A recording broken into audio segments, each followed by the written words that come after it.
સાબરકાંઠા જિલ્લામાં બેફામ ચાલતી ખનીજ ચોરીની સામે પૂર્વ સાંસદ દીપસિંહ રાઠોડ મેદાને ઉતર્યા। એમણે સરકારને ચીમકી આપતા કહ્યું કે જો સરકાર ખનીજ ચોરી નહીં અટકાવે તો અમે આંદોલન કરીશું। સાબરમતી, હાથમતી અને હરનાવ નદીમાં થતી ખનીજ ચોરીને અટકાવવા માટે તેમણે મુખ્યમંત્રીને રજૂઆત કરી છે। મેયોદ પેલુન્દ્રા ગામમાંથી રોજના 150 ટ્રક રેતીની ચોરી થતી હોવાનો દીપસિંહ રાઠોડે દાવો કર્યો છે। ખનીજ વિભાગ અને પોલીસની મિલીભગતથી આ ખેલ ચાલી રહ્યો હોવાનો આરોપ તેમના દ્વારા લગાવવામાં આવ્યો તો આરટીઓ વાળા હપ્તા લેતા હોવાનો દીપસિંહ રાઠોડે ગંભીર આરોપ લગાવ્યો।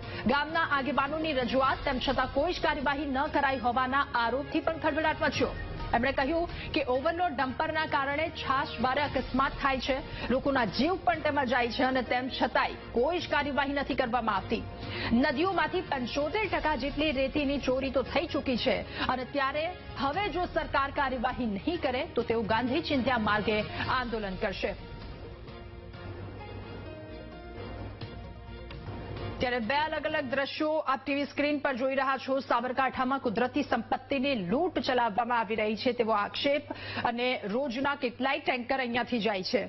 ત્યારે દીપસિંહ રાઠોડ કે જેમના દ્વારા દાવો કરવામાં આવ્યો છે ખનીજ વિભાગ અને પોલીસની મિલીભગતથી આ ખેલ ચાલતો હોવાનો આરોપ પણ તેમણે લગાવ્યો। આરટીઓ વાળા હપ્તા લેતા હોવાનો દીપસિંહ રાઠોડે ગંભીર આરોપ લગાવ્યો છે। પરિસ્થિતિ થાય ત્યારે ખરેખર સરકારે ધ્યાન રાખવું પડે।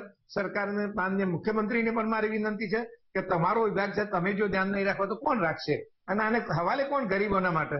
તો આપણે ધ્યાન રાખી ખરેખર આવા લોકોને પકડવા જોઈએ, માર કરવા જોઈએ।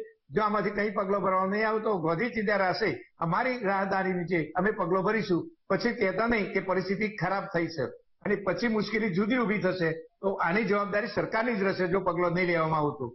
એ ચોક્કસ રીતે હું ખાતરીપૂર્વક કહું છું કે આમાં માત્ર ને માત્ર રેવન્યુ, પોલીસ અને ખાન ખનીજ પોલીસ ચાર લોકો ભરેલા છે, ચાર લોકો હપ્તા ઉઘરાવે મોટા માટે પરિસ્થિતિ આવી છે। તો ખરેખર આના પર પગલો લેવા જોઈએ એવી મારી વિનંતી છે। વારંવાર મેં રજૂઆત કરી છે। હા, વાત રેતી પર જોયું, બેફામ જોયું। મારે ગુજરાતી શાળા એક આવેલી છે, એમાં 700 બાળકો છે। હાઈસ્કૂલમાં લગભગ 110 બાળક છે। અવારનવાર રિસીઝ પર એટલે છોકરો રોડ ઉપર આવતો હોય ગમે તેમ બેફામ ટ્રકો જતી હોય છે। ખરેખર અમે વારંવાર પોલીસ સ્ટેશન, તાલુકામાં, જિલ્લામાં બધા રજૂઆત કરી થાક્યા પણ આનું કોઈ નિરાકરણ આવતું નથી। અમારા ગામમાં ઘણા વર્ષોથી રેતીની ગાડીઓ જાય છે, દિવસની લગભગ 100 થી 150 ગાડીઓ જાય છે અને ગામની અંદર ગુજરાતી શાળા, હાઈસ્કૂલ નજીકથી જાય છે। એક્સિડન્ટ થવાનો સતત ભય છે। વચ્ચે પણ 2 દિવસ પહેલા મોબાઈલ ગામના 2 વ્યક્તિઓ અકસ્માતમાં મૃત્યુ પામ્યા છે।